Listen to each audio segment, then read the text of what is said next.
Quando Ultraman Trigger foi anunciado e intitulado um novo Ultraman Tiga, eu fiquei bastante animado. Não que eu morra de amores por Tiga, mas sim porque eu queria ver uma continuidade àquele universo, assim como foi em Ultraman Dyna. Esse, dizendo sucessor direto do Tiga, inclusive no título, eu não esperava nada mais nada menos do que referências diretas à série original. Mas isso não aconteceu bem da forma que eu esperava.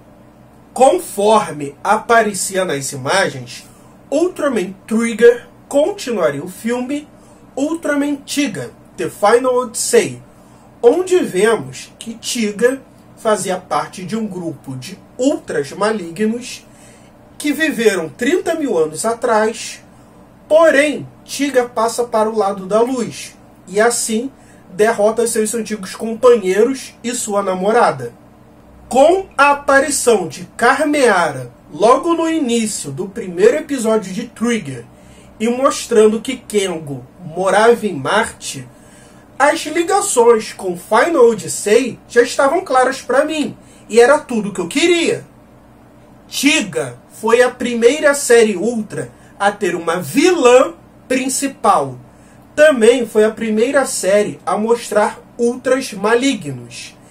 E no final do filme Final Odyssey, vemos que Daigo e Rena vão para Marte num processo de colonização. Então, mostrar uma antiga vilã, mostrar uma consequência direta do filme Final Odyssey, era o tipo de fanservice que eu queria. Ainda aparece a Yuzari, uma espécie de sacerdotisa da luz que era ancestral da Capitã Iruma.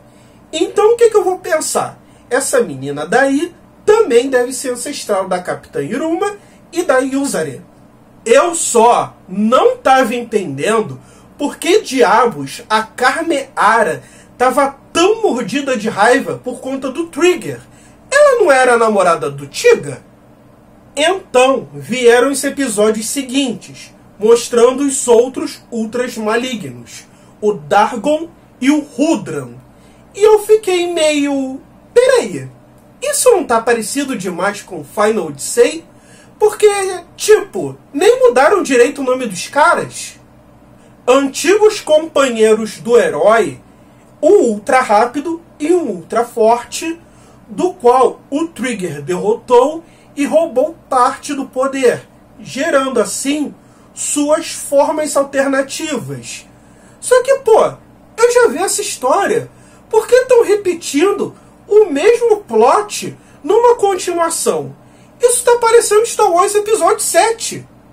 Aí, no próximo episódio, eu entendi. A Carmeara não é a mesma personagem do filme Ultraman Tiga, The Final Odyssey.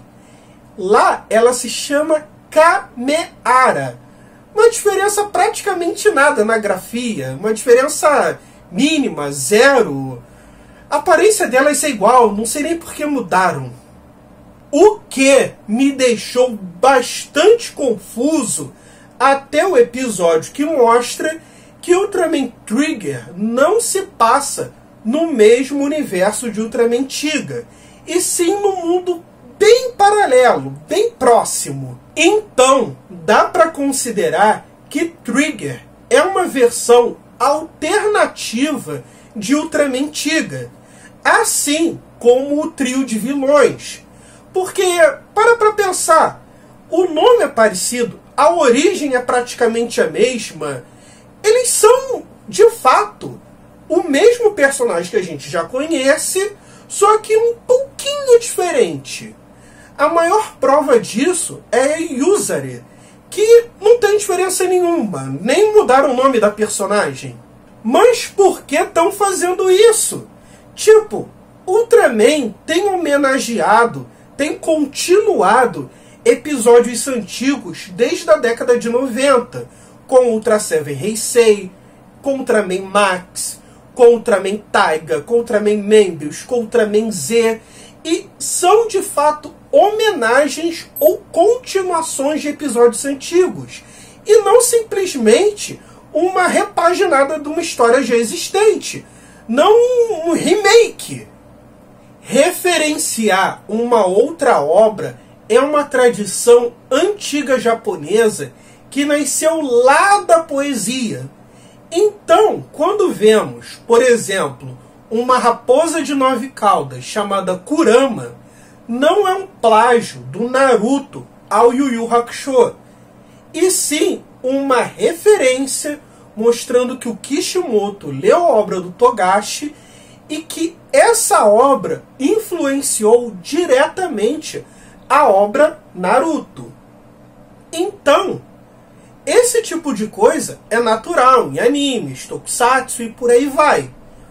Porém, não é o que está acontecendo aqui. Estão de fato recontando a história. A ponto de até mesmo a nova forma do Trigger se chamar Glitter, que era um nome da forma que o Tiga teve no final do filme Final Odyssey, que foi um nome dado pela própria Rena. Entre outras semelhanças que também tem, Keigo e Daigo também tiveram pesadelos envolvendo a ex e que previam um futuro. E bem, mesmo repetindo a história, não é como se isso estragasse a minha experiência com a série. Pelo contrário, eu gosto dela. Eu só não entendo por que não chamam ela de Ultraman Trigger Remake of Tiga.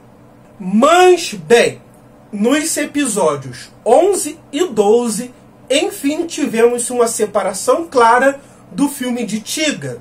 Aqui vemos que Keigo voltou ao passado e meio que assumiu o controle do gigante de luz. O Keigo é o Trigger do presente. Não vou implicar aqui com todas as complicações temporais e paradoxos que esse plot deveria gerar. Mas, pensando em retrospecto, Ultraman Trigger apanhava muito. Ele não consegue controlar direito a nova forma dele. E ele nunca se comunicou com o hospedeiro, que é uma coisa bem normal desde Ultraman X. Agora isso, que nem deveria precisar de uma explicação, está explicado. Quem está lá dentro é o Keigo, que não é bem um lutador, é só um pai de planta. Então, é totalmente justificado as coças que ele leva nos episódios iniciais, principalmente dos Ultras antigos e daquele robô do episódio 6, do qual ele apanha por vários dias seguidos. E o fato do Trigger não falar nada até agora era justamente para não estragar essa surpresa. E também porque ia ficar esquisito duas vozes iguais conversando. São pequenos detalhes dessa obra que engrandece o roteiro. Vou fazer uma análise mais aprofundada da série no futuro, quando ela terminar. Mas eu já quis avaliar esse primeiro arco. A série ainda tem muito a me entregar. Eu ainda quero ver a história do Ignis. Eu quero ver o que vai dar do Dargon se apaixonar por uma humana. E eu quero ver se o fato do Kengo ser pai de planta e ter uma planta que tem um nome de uma criatura do Cthulhu Mitos tem algo a ver com um trio de ultras malignos. Porque, apesar de eu não ter comentado isso, eles têm nome baseado em monstros criados por H.P. Lovecraft, assim como a planta. Talvez ela seja o boss final, um tipo de monstro planta lá, o Biolante de Godzilla. É isso aí, pessoal. Se você curtiu, deixa seu like, se inscreva, compartilha, comente. Se você não gostou, dá dislike, compartilha em grupos que você acha que também não vão gostar, me xinga nos comentários, se inscreve para ver as próximas merdas que eu vou falar. E é isso aí. Falou!